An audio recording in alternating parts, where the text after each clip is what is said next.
Welcome to CNN, ABC, CBS, NBC World News Tonight. I'm Phil Ferdinand here with Bill Henry, and tonight we have a special edition broadcast. It's December 31st, 2113, and as another year comes to a close, we're going to cover our usual current news of the day, while also taking a look back at some of the significant issues of the past year, as well as century. While we have experienced a lot of rapid growth and development in many areas, some changes have been more slow and steady over time. In breaking news, the Buy More has finally gone completely robotic. The national grocery store chain has been working on the robot's construction for 2 years, and they have finally been completed. This transition will cause over 25,000 human employees to lose their jobs. Early this morning, a Hassenburg citizen, Michael Remmer, found a gasoline-powered car while swimming over the flooded city of Manhattan. The city's been underwater since August of 2045. Remmer has been using the new oxygen pill to swim deep into the upper bay when he spotted the ancient vehicle. When I was born, gas cars had already been banned for 30 years. The Manhattan flooding was the effect of polar ice caps melting from excessive radiation, which penetrated a depleted ozone. Along those lines, pollution due to cars in the middle of the 21st century damaged the air quality, but tests show that since 2048, when gas cars were completely banned, the air quality has actually improved in purity by over 20%. Additionally, research shows that due to environmentally safe technological advances, such as chemically engineered insect toxins and the replacement of freons with GFBs instead of CFCs, and the battery-powered grass eliminator, the ozone depletion is occurring at a rate of 60%, which is less than it was in 2030. The progress continues as a new form of atmospherically safe energy in factories is predicted to give another 10% increase in air purity in the next 10 years. Progress can also be seen in the effects on nature, as several Midwestern trees have avoided extinction as a result of the advances previously mentioned. Unfortunately, not all of nature has been able to recover, as there is no way to reverse the extinction of 25% of the world's plants and animals since 2000. But meat lovers, don't fret. As animal genetic engineering has become more widely accepted, geneticists have been able to provide more food than ever before. We'll be right back.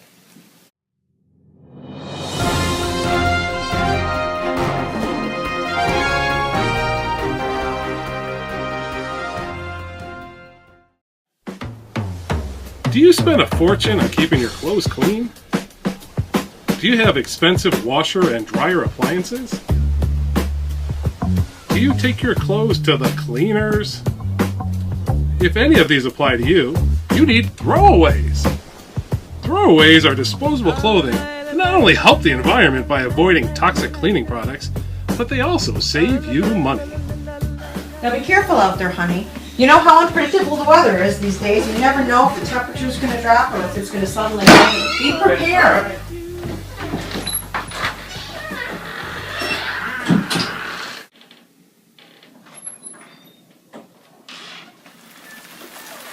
Oh, just throw it out.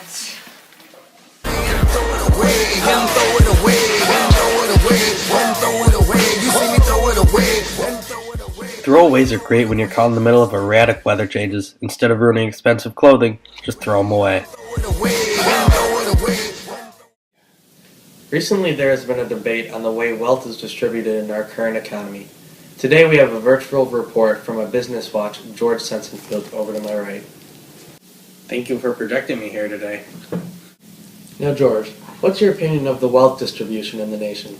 Well, Phil, it has been as true today as far back as the 19th century that to dominate this nation, you need power, and the only way to have power is wealth. It's as simple as that. Now, to generate this wealth in our nation, we need a strong middle class, as much as we need a wealthy upper class. Currently, our upper class has too much monetary dominance over the rest of society. There's a dramatically lopsided distribution of wealth in our country. Back 100 years ago, we had the top 1% of the upper class possessing 40% of the nation's wealth. Today, the top 1% own 65% of the nation's wealth. We could use the newly formed economy of New Korea as an almost perfect model for the distribution of wealth. While it stops quite a bit short of socialism, the distribution is significantly more even than here in the U.S. It is true that President Bieber went a long way towards decreasing the U.S.'s dependency on foreign countries by clearing our debt with China in the 50s. However, the current distribution of our wealth in the U.S. remains dramatically lopsided. Today, the power of the U.S. internationally appears stronger than it was 50 years ago, but the power within the country remains unfairly distributed. Many economists are referring back to the old models of economics that call for the need for developing and supporting a stronger middle class. Thanks, George. My pleasure. Here to elaborate on this ongoing problem of what many people describe as too much influence from the big three corporations over our government and how the country is run is Al Mackey. Thanks, Phil. There has been new legislation passed by the Senate that will now allow major corporations to expand and take over even larger shares of the market. Larger companies are likely to be able to take over an entire market rather than only controlling a majority of it. After strong influence from the big three corporations of Walmart Co., GE, Apple Co., and HP, AT&T, these enormous companies are now in position to expand their control of the U.S. economy. These are expansions that would have basically been illegal and called monopolies before these changes were approved. This is one of the more dramatic examples of big business running the country. There is growing unrest in the country as people see this as a significant threat to the voice of the people and the American way of life. Anger is building as crowds of protesters marched outside the headquarters of these powerful companies. The CEO of GE Apple, Sam Pochyly IV, was confronted getting out of his helicar today, and troopers had to step in to protect him. This political unrest is likely to continue and possibly even escalate if nothing is done to establish more control over how big businesses continue to run the country. What about internationally? Has there been any political unrest since we cleared out our debt with China? Well, Phil, experts have identified that China has gradually been increasing the amount of land and business they have been purchasing in the U.S. It has been speculated that since U.S. ended their debt with China, the Chinese have made a conscious effort to try and establish influence over the U.S. market. Congress is considering limitations on the amount of land that foreign countries can own. The big three, Walmart Co., GE, Apple Co., and HP, AT&T, support this move. As China is targeting our market, the U.S. continues its decade-long effort of merging economies with Mexico due to their growing economy, strong workforce, and plentiful land and resources. Thanks, Al, and stay tuned. We'll be right back. There's smart, and there's Army smart. It's not just the strength to obey, but the strength to program. Not just the strength to write, but the strength to code. It's more than just emotional toughness. It's ideas and technology. There is nothing on this green earth smarter than the U.S. Army, because there's nothing on this green earth smarter than the U.S. Army program. Welcome to the new Army. New Yorker Joe Schmidt, along with his best friend Albert Oksana, who resides in Russia, started a new company that recycles old electronics, breaks them down to the smallest components, and sells them in bulk to large manufacturing companies. These two startup entrepreneurs have been best friends for 6 years. They came up with the idea in a brainstorming session while in a virtual chat about 3 years ago. Joe has managed to get their business connected to several major companies in the United States. Albert's efforts in Russia are paying off with their similar connections throughout his homeland. Now, as the company prepares to go global this weekend, Joe and Albert are looking forward to not only expanding their business, but also to meeting each other in person for the first time. Recent reports indicate that the rate of divorce is on the decline. Fewer married couples are seeking divorce, but this is likely due to the gradual decline in the number of people getting married. In the late 21st century, we saw people waiting longer and longer to marry, or ultimately not getting married at all and just living together. The national legalization of same-sex marriages seemed to open the door to more acceptance of how people choose to live their lives and how they define their commitment to each other. The clear frontrunner for the Democrats is President Martina Sanchez, who is seeking her second term. The list of frontrunners for the Republican presidential nomination has been established. The current group of 3 candidates who can trace their background to some African American descent and 2 candidates who are of some Hispanic descent represents the first time in 20 years that the Republicans have not had at least one Caucasian or non-multiracial candidate running. This has sparked the age-old debate about whether or not race continues to be a variable in people's interactions and assumptions about others. Studies tracking whether or not whites and non-whites tend to avoid talking about or acknowledging race in their interactions with others have been revisited at various stages throughout the century. The original study from the late 21st century had non-whites viewing even the denial of differences among the races as itself a form of prejudice. But over time, fewer people were holding this view. Most people believe there are no significant differences between whites and non-whites. Additionally, interracial married couples continue to make up a larger percentage of the current population.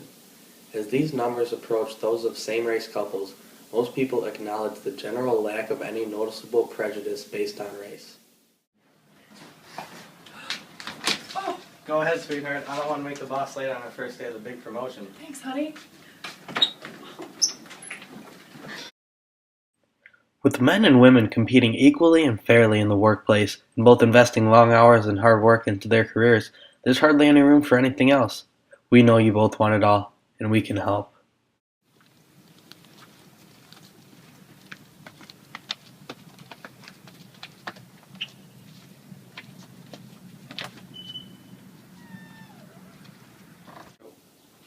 Welcome home, kids. Please log in and start your homework. All right, Nanny Bot. Virtual television access is programmed to follow 90 minutes of homework. Parents, we know you both are working hard to get ahead, and having a family is so important. You can have it all. Put your trust in the Nanny Bot. It's the answer for today's working parents. Nanny Bot! Since the Educational Reform Act of 2052, changes in the guidelines for education were slow in influencing how people are educated in our country until the push for reform of the past 20 to 30 years. More and more school systems have been switching to a more internet-based education and virtual training. This has led to students being more specifically trained for the actual jobs and careers available in the real world. This allows them to be more specific in their choices of education programs. It also benefits the workforce as students complete their education better prepared. The following is a public service announcement from Face to Face, a non-profit organization committed to addressing the problem of our country's dwindling interpersonal contact.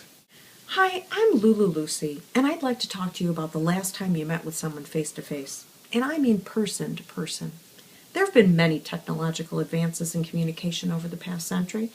Virtual communication has increased efficiency and opened up many opportunities in education and business. However, we at Face to Face believe that the social virtual communication industry has slowly been eating away at the core of our communities by decreasing our social interaction. We encourage you to reach out and be near someone. You might just realize what you're missing.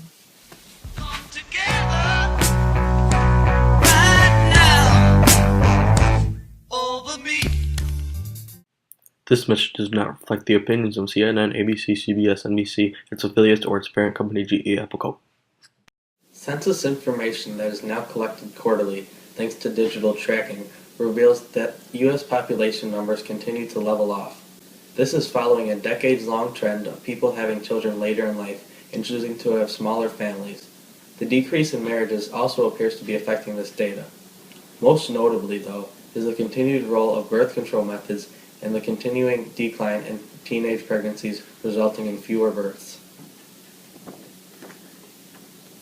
Now, let's go to our guy in the street, Randy Silvers, with a story about finding your own spiritual path. Thanks, Phil. I'm out here at the opening of yet another Spirit Center. This one's in Naperlawn. Wow, Randy, those centers seem to be popping up all over the place these days. You bet, Phil. More and more people are choosing to pursue their own form of spirituality, and they've been moving away from more formal religions. Are people out there saying much about why they are making this move? The folks out here are saying they don't feel comfortable with the strict rules and formalities of established religious groups. Here, you have the freedom to find your own way to express your spirituality, any way that works for you. Very interesting, Randy. We'll be right back.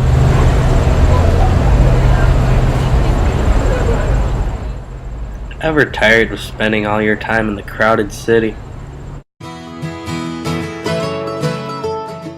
Take a trip to Bandera, Texas. It's one of the few rural areas left in America.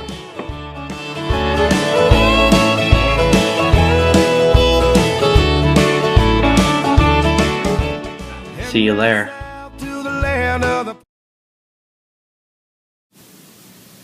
In sports, pitcher Hernando Montiel forgot to take his anabolic steroids and testosterone before the game last night.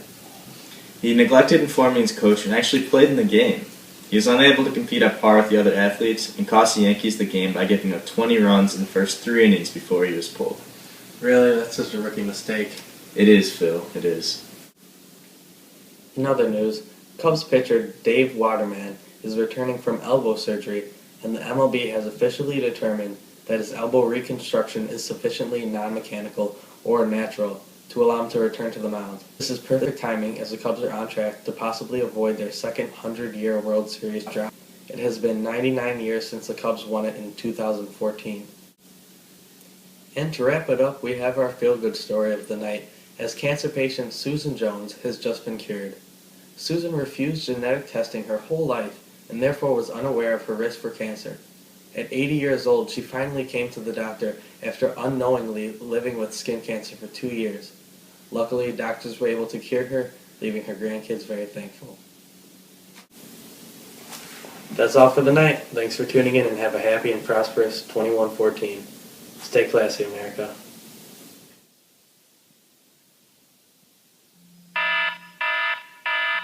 Wake up, Bob. Alright, I'm up. Alarm off. Ever have those mornings when you're too tired to function?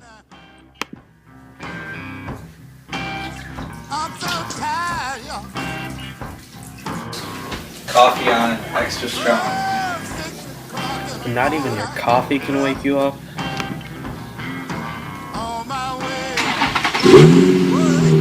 I don't really feel like driving today.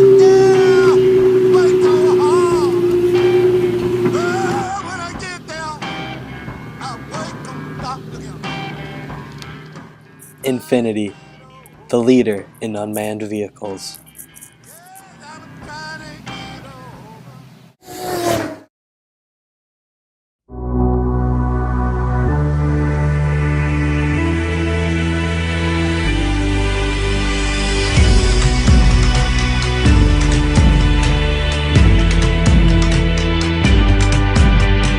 Which way is right? Which way is wrong?